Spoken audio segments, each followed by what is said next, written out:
اب قربانی جو ہے کون کرے، یہ بات معلوم ہو کہ جو کر سکتا ہے کرے. اب کتنی کرے، یہ بھی ایک سوال بہت آتا ہے لوگوں سے کہ بھائی ہم کتنی قربانی کرے، ایک آدمی کیا کرے. جیسا کہ اکثر جو بات ہوتی ہے کہ ایک گھر میں جتنے کمانے والے اتنے لوگ قربانی کرے.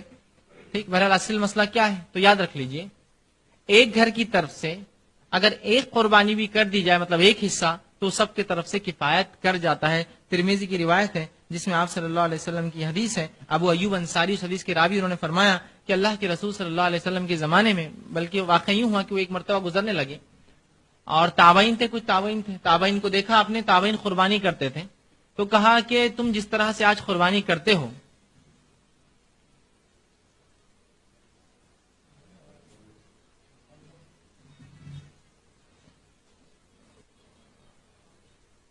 ٹھیک ہے، تم جس طرح سے آج اس دور میں قربانی کرتے ہو، ہم اس دور میں ایسی قربانی نہ کرتے. کیونکہ تابعین جب اس زمانے تک مال و دولت بہت آ گئی تھی تو ہر تابعین ایک قربانی کرتا اپنی طرف. تو کہا ویسا ہم نہیں کرتے، اللہ کے رسول صلی اللہ علیہ وسلم کے زمانے میں ہم اپنی طرف سے اور اپنی گھر والوں کی طرف سے ایک بکری ذبح کرتے ہیں. تو انہوں نے کہا کہ ابو ایوب انصاری رضی اللہ عنہ فرماتے ہیں کہ ہم اللہ کے رسول صلی اللہ علیہ وسلم کے زمانے میں اپنی طرف سے اور اپنے گھر والوں کی طرف سے ایک بکری ذبح کرتے ہیں.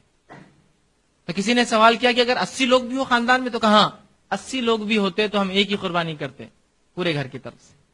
تو اصل مسئلہ یہ ہے کہ ایک گھر کی طرف سے ایک قربانی. ٹھیک، آپ کو اللہ نے استاد دیا، آپ زیادہ کرنا چاہتے کیجئے. کہ تو اللہ کے رسول صلی اللہ علیہ وسلم نے ایک مرتبہ 100 اونٹ بھی ذبح کیے، مطلب 1000 حصے. ایک مرتبہ آپ نے عید پر 100 اونٹ بھی ذبح کیے، مطلب 1000 حصے ہوتے ہیں. ایک اونٹ میں چونکہ 10 حصے ہوتے ہیں، لیکن آپ نے ایک بھی وہ کیا، ایک بکرا بھی ذبح کیا آخر میں، جو کہ بہرحال انشاءاللہ تفصیلات آگے آئیں گی. تو اصل مقصد بتانے کا یہ ہے کہ ایک حصہ کفایت کر جائے گا. ایک جانور، مطلب اگر مینڈی ہے، بکری ہے تو ایک جانور، اور اگر مینڈی اور بکری نہیں ہے تو ایک حصہ بھی بڑے جانور میں آپ اور آپ کے پورے گھر کی طرف سے کفایت کر جاتا ہے. یہ بات یاد رکھیے. اب بہت سی مرتبہ لوگ بولتے نہیں، ایک کمانے والے کے حساب سے ایک گھر کے مرد کے حساب سے ایک عورت، مطلب ایک گھر میں 10 لوگ ہیں تو 10 حصے. اور اتنی طاقت نہیں ہوتی تو آدمی بولتا پھر جانے دو یار، یہ چھوڑ ہی دو، تو قربانی نہیں کرتا. ایک گھر میں اگر ایک کمانے والا ہے تو وہ ایک حصہ پوروں کی طرف سے کفایت کر جاتا ہے. یاد رکھیے. اگر 2 کمانے والے ہیں، چونکہ دونوں کو اللہ نے استطاعت دی ہے، دونوں کرے، اور اللہ نے دونوں کو اور استطاعت دی ہے تو 2 حصے ڈالے. استطاعت زیادہ دی ہے تو ایک اونٹ ذبح کرے، 10 اونٹ ذبح کرے، کس نے روکا ہے؟ لیکن ایک حصہ بھی کفایت کر جاتا ہے. ٹھیک. اب اکثر یہ ہوتا ہے کہ ہر شخص ایک حصہ ڈالے. ٹھیک ہے، قربانی یہ جانور بھی چلے. بہت سی بار لوگ غلط باتیں بتا دیتے ہیں. تو میں ہمیشہ کہتا ہوں کچھ لوگوں کا مقصد آپ کی قربانی نہیں ہوتا ہے. کچھ لوگوں کا مقصد آپ کی قربانی نہیں ہوتا ہے، بس اس کا چمڑا ان کو چاہیے. اب آپ کیسا بھی جانور لائے، بس جلدی ذبح کر کے چمڑا میرے پاس، میرا مقصد ہے. کچھ لوگوں کا مقصد قربانی نہیں ہے آپ کی، آپ کا چمڑے پہ صرف نظر ہے، تو آپ کو کچھ بھی کاٹنے لگائیں گے، کچھ بھی کرنے لگائیں گے، بس وہ چیز ہم کو مل جائے جو ہمارا کام ہے، وہ چمڑا لے لیں. اس میں کوئی پرواہ نہیں آپ کی قربانی کیسی ہو رہی ہے، لنگڑا لولا سب کو جواب دیتے ہیں اور فتاوے بھی ایشو کر دیتے ہیں کہ بھائی یہ درست ہے. حتیٰ کہ ایک مرتبہ ایک آنکھ کا اندھا جانور ہے اور وہ کسی نے فتوا دیا، درست ہے، فتوا بھی لے کر آیا بازار میں، درست ہے. اس لیے کہ پیدا ہوا تو آنکھ والا تھا، بولے بعد میں اندھا ہوا تو چلتا. سبحان اللہ. شریعت میں کہیں بھی حکم نہیں. ہاں یہ ہے آپ نے خریدا تھا تب اچھا تھا، لاتے وقت اندھا ہو گیا. گاڑی میں چڑھا ہے تو آنکھ لگ گئی، جانور نے جانور کو مار دیا، آنکھ پھوڑ دیا، تب درست ہے. تب لنگڑا بھی درست ہے، تب لولا بھی درست ہے، تب اندھا بھی درست ہے، تب کانا بھی درست ہے. کہ تو آپ نے خریدنے کے بعد نقص آیا، خریدتے وقت کوئی نقص جائز نہیں ہے. تو یاد رکھیے ایسے لوگوں سے اپنے آپ کو بچائیے. پہلی چیز تو آپ جو ہے اپنی طرف سے اور اپنے گھر والوں کی طرف سے ایک حصہ بھی ڈالے تو انشاءاللہ وہ کفایت کر جاتا ہے. لیکن اللہ نے استطاعت دی ہے تو سب الگ الگ کریں. بہت دولت دی ہے تو 7 حصے ایک جانور پورا لے لے، 10 جانور ذبح کریں. لیکن اگر ایک بکری بھی آپ ذبح کرتے اپنے اور اپنے گھر والوں کی طرف سے، وہ کفایت کر جائیں گے انشاءاللہ. ٹھیک. اب آئیے اسی طرح جو ہے قربانی کی بہرحال حکمت اور فضیلت کیا رہی ہوں گی، تو میں نے وہ چیز تو آپ کے سامنے بیان کر دی کہ حکمت یہ ہے کہ مومن قربانی کا جذبہ سیکھے، اللہ کی راہ میں قربان کرے اپنا وقت، اپنی جان، اپنا مال، تمام چیزیں. ٹھیک. اور اللہ کو نہ قربانی کا مال پہنچتا ہے، نہ اس کا جو ہے خون پہنچتا ہے، نہ اس کا گوشت پہنچتا ہے، بلکہ ہمارا تقوی اللہ کو پہنچتا ہے، جس ڈر کے ساتھ اللہ ایک قربانی کافی ہے. سب گھر والوں سے بولا ایک ہنڈیا میں کھانا پکڑا، ایک بندہ کمانے والا. اب اس کے نیچے جتنے لوگ ہیں، اس کے بھائی ہیں، چھوٹے بہنیں ہیں، باپ ہے، باپ کمانے والا، نیچے نسل ہے، اولاد ہے، ان سب کی طرف سے ایک قربانی کافی ہے. لیکن بھائی ہے، ہر بھائی کماتا ہے، ہر بھائی صاحب استطاعت ہے، روزگار پر ہے، طاقت والا ہے تو پھر بہتر ہے کہ ہر آدمی جس کے پاس استطاعت ہے وہ اللہ کے لیے قربانی کرے۔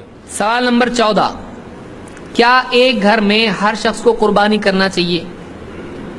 یعنی ایک گھر میں کئی لوگ ہیں، باپ کماتا، بیٹا کماتا، پوتا کماتا، اور بعض اوقات گھر میں خواتین بھی ہوتی ہیں، ٹیچر ہے، ڈاکٹر ہے، لیڈیز کی ڈاکٹر ہے، تو وہ بھی کماتے ہیں، تو کیا ہر ایک پر یعنی اس کے مال و دولت کی وجہ سے قربانی لازم ہے؟ اس بارے میں کیا جواب ہے، کیا فیصلہ ہے؟ اگر سب کے سب ایک خاندان شمار ہوتے ہیں، ایک ساتھ رہتے ہیں، ایک ہی گھر میں کھاتے پیتے ہیں، ایک ساتھ سب کا معاملہ ہے، وہ ایک فیملی اگر کاؤنٹ ہوتی ہے تو چاہے ہر ممبر کمانے والا ہو، بڑا جب قربانی کرے گا چھوٹوں کی طرف سے ادا ہو جائے گی۔ لیکن اگر وہ الگ الگ رہتے ہوں، الگ الگ کھاتے پیتے ہوں، چاہے بہت محبت کرتے ہیں ایک دوسرے سے، لیکن الگ الگ فیملیز ہیں، وہ بیٹا الگ ہو گیا، فلاں بیٹا الگ ہو گیا، بیٹی تو شادی ہو کے چلی گئی، اس طرح سے اگر معاملہ ہو گیا، پوتے نواسے بھی ہو گئے ہیں، وہ بھی الگ الگ جاب پہ ہیں اور الگ رہتے ہیں، تو اگر سب الگ ہو چکے ہیں تو اب یہ الگ فیملیز شمار ہوں گی۔ لیکن سب اگر ایک ساتھ رہتے ہیں، ایک گھر میں ایک ساتھ کھاتے پیتے ہیں، ایک چولہا ان کا ہے، ایک فیملی ہے، ایک کچن ہے ان کا، تو ایسی صورت میں وہ ایک خاندان شمار ہوں گے۔ وہ خود سمجھتے ہیں کہ ہم ایک خاندان ہے کہ نہیں، تو ایسی صورت میں ایک جانور پورے خاندان کی طرف سے کافی ہو جاتا ہے، چاہے اس میں کتنے بھی لوگ ہوں، کتنے بھی لوگ کماتے ہوں۔ عطا ابن یسار کہتے ہیں، یہ تابعی ہیں، سألت ابا ایوب الانصاری، میں نے ابو ایوب الانصاری سے پوچھا، کیف کانت الضحایا علی عہد رسول اللہ صلی اللہ علیہ وسلم، اللہ کے رسول صلی اللہ علیہ وسلم کے زمانے میں قربانیاں کیسی ہوتی تھیں؟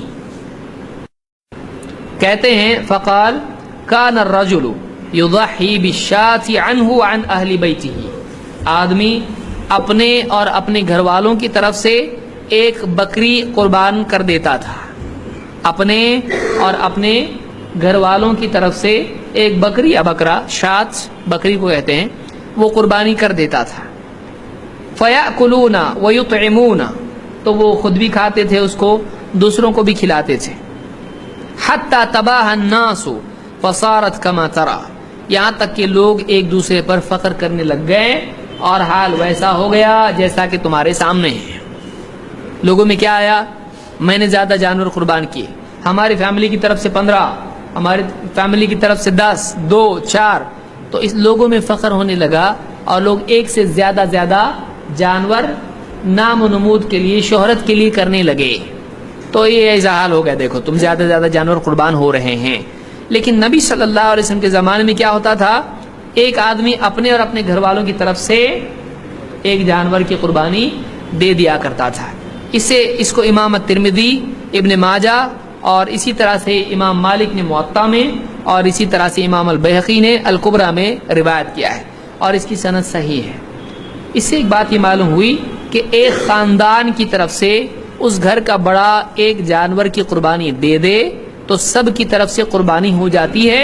یہاں یہ نہیں پوچھا جائے گا کہ کون کیا کما رہا ہے، کون کتنا کما رہا ہے، یہ اس میں ایشو نہیں ہے، تو ایک گھر کی طرف سے قربانی ہو جاتی ہے۔